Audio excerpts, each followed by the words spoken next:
In 1978, I interviewed a man who worked as an informer for the FBI during the 1960s. His name is Darthard Perry, also known as Ed Riggs, also known as Bill Perry, also known as Othello. How were you paid? The pay was always in cash. Cash, and you would sign a card. It would go like this. A rendezvous or a drop-off point would be picked out either by yourself or the agent. You would meet the agent there. Usually it would be in a vehicle. You get in the vehicle, he would hand you the money. He would tell you first to count the money. He would tell you the amount while you counted it. If the amount was there, he would then bring out a card. On that card would be for the week of such and such. In other words, the week was dated. So-and-so has been paid the amount of. Then you would sign the card, and then the agent would sign the card. The reason for this is that if all of a sudden the IRS became very interested about where you were getting all this extra money from, you could always tell them to go back to the Bureau, and the Bureau would have your cards on file. I see. Were there such things as bonuses? Oh, yes. What were they paid for? Bonuses were paid for, suppose while you were meeting with, or you were at a meeting with Bobby Seals, Chulai of the Red Army happened to come to the meeting too, which is something which would be a new development. That's bonus time. In other words, a hot piece of information. Hot piece, very hot piece.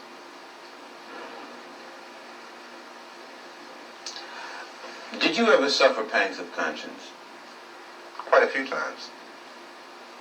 Quite a few times. I still suffer pangs of conscience. I suffer from the fact that a lot of people trusted me, and I misused that trust. I suffer from the fact that a lot of information that I gave out was the undoing of certain groups or certain people. I suffer from the fact that I'm on the run constantly. I have no real life to speak of. You have no family life, really? You have a wife? No, I don't have a wife. I do have a child. I can't see her that often. I have to stay away from them because once I come around, the Bureau shows up and harassment starts. I have very few close personal friends, no one to really confide in. It's like being on the outside of a glass jar and everything is happening inside the jar, but you're on the outside. You can see it happening, but you can't participate. Why have you decided to talk to me? For the simple reason, I think this information should be getting out, should be put out to the public. I think not only black people, but everyone should become aware of what your so-called law enforcement agencies do to so-called enforce the law. Because between you, myself, and the audience, I've seen more felons in law enforcement than I have in prison. Many would say, well, look, you yourself just got through saying that the DLA was involved in criminal activity. What's wrong with wanting to put them in prison? How would you answer them? I would answer them in this way. First off, we have to understand why they did what they did. But I'm not even going to go off into that psychological hoo-ha. What I'm going to say is when you become just as bad as the people that you go after, then there's nothing gained and a whole lot lost. You also were active in the infiltration of many cultural groups. Before we go into that step by step, how much research and study did the FBI engage in of black culture in the late 60s? A great amount. Give me an idea. From the thing is, I can. They have a file on every type of magazine that blacks read. They have a file on the music, dance, theater, actors, comedians, you name it, man. And they would actually study these different... Oh, yes, definitely. What would they do with music? To understand the people, you have to understand the culture. To infiltrate, you have to understand. You had a lot of so-called white liberals that were infiltrating the so-called black groups using the information that they had gathered from the studies of blacks. You mean just to understand the behavior pattern of our people? Oh yeah, I can, Will Eaton could name out some jams of Miles Davis that I hadn't even heard of. He could name off some books that I hadn't even read pertaining to black culture. Did you ever see agents actually studying music of... Yes. Yes, I've seen them going over even video portion of cultural events. The understanding, like when, you have an organization like Leroy Jones' Black House. You remember that?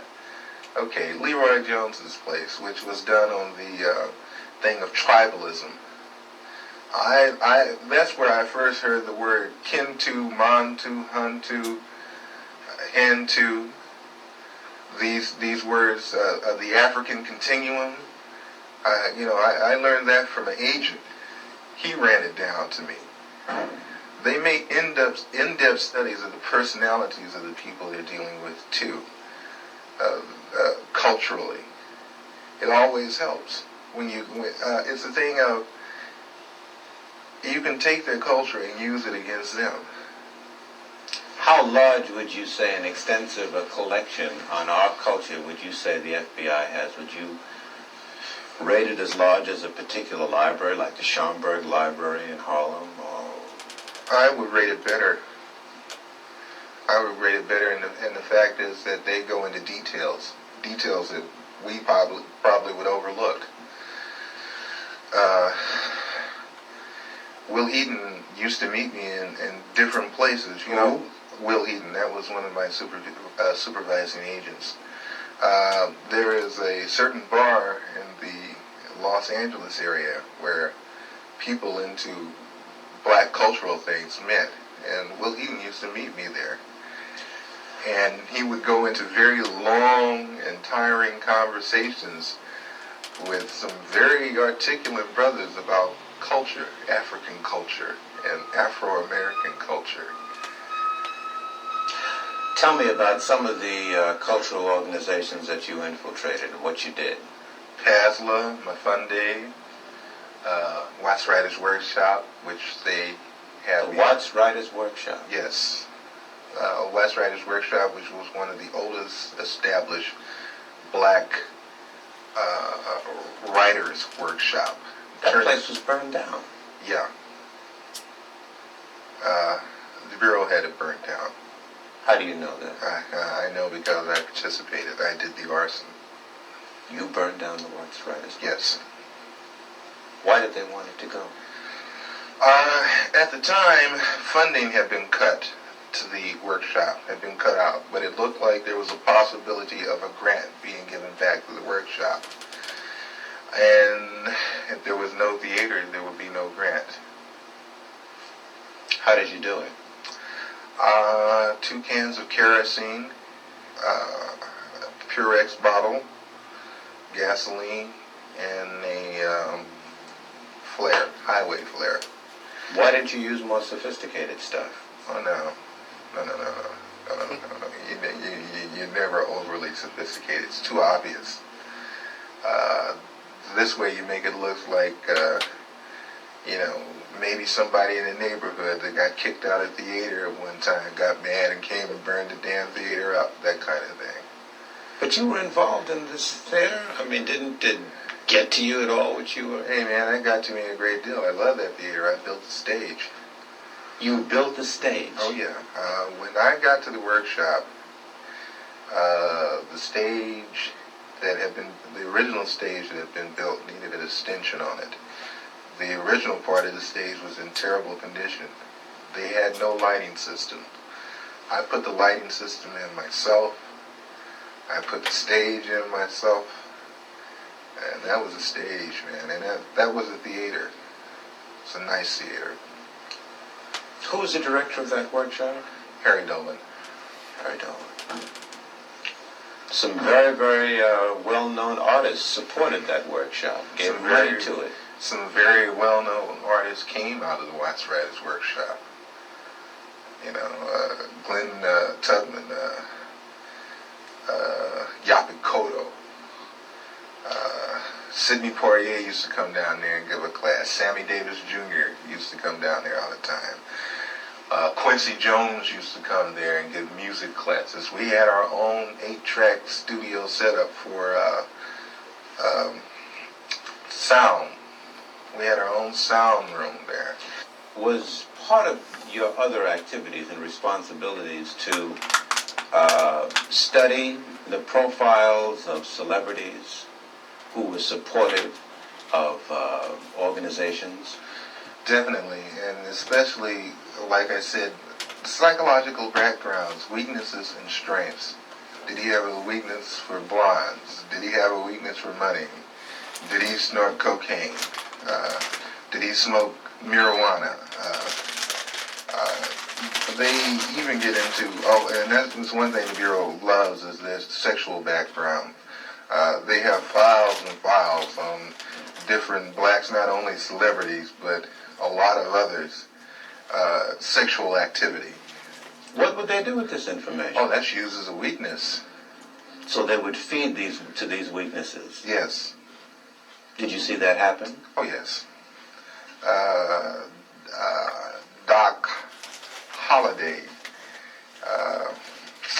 who is one of the leaders of the BGF, Black Gorilla Family, which is a prison gang in the California state prison system. Upon his release from prison, a certain sister made herself known to him at a nightclub, whereupon he moved in with her, and she picked up names, telephone numbers, information, that kind of thing. That lasted for a good 3.5 months. Was this an unusual thing, or did this happen often? No, that happens all the time. Did you yourself get involved in doing that? Yes. Give me an example. There was a gentleman that was on trial in Los Angeles that belonged to the BLA that had been busted in a southern state for a bank robbery, but was brought with 2 other people to Los Angeles to stand trial for the machine gunning of a police officer in Los Angeles. I was supposed to worm my way into the affections of his sister, and whatever it took to get the information that I needed as far as what kind of defense they planned to use as to turn this information over to the federal prosecution. Did you do it? I got the information, and thank God I didn't have to go through with the actual thing of sexual activity. What do you mean, thank God? The sister was rather unappealing. How did you justify to the organizations in which you had infiltrated yourself that you were living on an $800 a week stipend or on an $800 a week standard of living when most of them were living hand to mouth? Well, hey, brother, I'm hustling, I mean, hey, man, sell a little this on the side, a little that on the side, I get over, that kind of thing. In other words, ain't nobody's business but mine where I get the money. So, everybody took it for granted that I was possibly doing a little dealing on the side. That kind of thing. Then also, everybody liked me for the simple reason that I would do things that I didn't have to do. I would go out of my way. Like Mafunde would have a pageant and they needed someone to do the sound setup for him. And I'd say, of course, I'll do it for you. That kind of thing. I was very well liked at one time in the community. Would you say to American citizens that this situation of surveillance and infiltration continues to this day? Oh, yes. On the dimension that you experienced? Probably much larger by now. Larger? Oh, yeah. Uh, let me put it to you like this. Each year, everything gradually escalated up more and more. So I figured when I left, it didn't stop escalating. As they say, one monkey does not stop anybody's show. You mentioned Sammy Davis Jr., who at one time, it was reported, gave money to the Black Panther Party, I believe. Were you ever assigned to look into that? Yes, I was told to try to get as close to Mr. Davis or to anyone in his office as I could. I used to go up and have real chit-chat, chummy conversation with his personal secretary, Ann, at the 9000 building on Sunset. And I used to bring a Porter-Pack video camera, and I used to go around and I would videotape the whole office. You mean celebrities would be coming into his office and you'd film them freely? Oh, yeah. Didn't they question that? I'm from the Ross Writers Workshop. Yeah, right on, brother. You know, that kind of thing. No questions asked. Same thing with the NAACP Image Awards. You know, they were very interested in people like Sammy Davis Jr. There was another black in Los Angeles that they were very interested in because, not Los Angeles, but in Sacramento, Nathaniel Colley, who's attorney for the NAACP. And I know Nat. And they wanted information on him, just for the simple reason that he's an attorney for the NAACP, which makes no sense to me, but must make a lot of sense to them because they use the information. You've been called upon to testify in Washington. Before who? Before the Senate Committee. I was called first to testify before the Church Committee.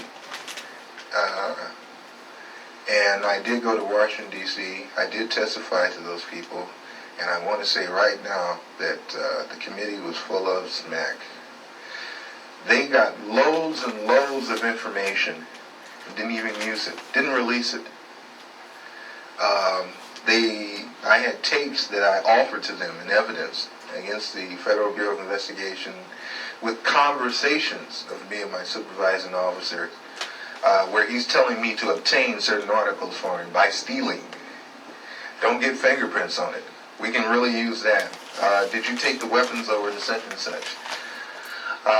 The Churches Committee told me that they couldn't use the tapes because the tapes were gotten by illegal means. What would you say about the composition of the committee panel that questioned you? I can say that's for the birds too, because the same people that I was talking about were the same people on the panel with the Churches Committee. What do you mean?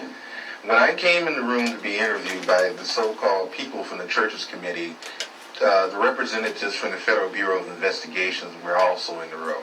F.B.I. agents were a member of the Church Committee panel. They were there with the investigators for the Churches Committee asking questions just like the Churches Committee. And see, this is another thing that I find fault with, and this is another reason why I am not going to Washington, D.C., is that, again, I have been asked to come again for the second time. I'm not going again. For the simple reason that when I went up there with the idea that there were agencies investigating the Federal Bureau of Investigation, not the Federal Bureau of Investigation investigating itself. You're on the lam, almost. Do you have a sense that you're going to be arrested and go to prison? Oh yeah, eventually. Eventually, when things come to a head, it has to. It has to be that way. No other way around it. What would you say to citizens who sit and listen to what you've said and have a sense of frustration and helplessness? There are some agents, the old line agents, that disagree with the tactics that were used during the so-called COINTEL period. But one thing I don't want us to jump off of is that people always they're talking about COINTEL now so heavily. I'm not talking about COINTEL. I'm talking about a thing called BD, which was better known as Black Death. The Black Death was set up for a simple thing of infiltrating black organizations and black groups, whatever. Where was this Black Desk, or were there a number of them? There were a number of Black Desks, but the head Black Desk was in Washington, D.C., controlled by Sullivan. And Was he black? No. Mm-hmm. And what was the function of the Black Desks all over the country? I guess there were dozens. The function of the Black Desk was to monitor activity, social unrest, revolutionary groups, cultural groups, and such in the black community. And feed it into this central desk. And it still exists? As far as I know, yes. We've seen a number of investigations into the assassination of Martin Luther King. We've seen an extended police trial of the assassination of Malcolm X. What you seem to say substantiates what many black people say out on the street, that government agents or agencies knew that these assassinations were brewing and either participated in them or allowed them to take place. It would behoove black people, it would behoove all people, really, to question so-called the cut and dry one lone assassin theory. The Bureau and other intelligence agencies are very good at conspiracies. They are very good at setting people up to be killed. They are very good at making innuendos so the person will be killed. City police don't know about it because they have policemen in there. They don't let black people form anything without some policemen in there. And while I was in the black Muslim movement, many of the police who were sent to infiltrate us, they're black, would tell me, say, look, I'm a cop, but I have to come. They would tell me. I knew the Muslim movement was full of police. So don't you think anything is going down that they don't know about? The only thing that goes down is what they want to go down. And what they don't want to go down, they don't let it go down.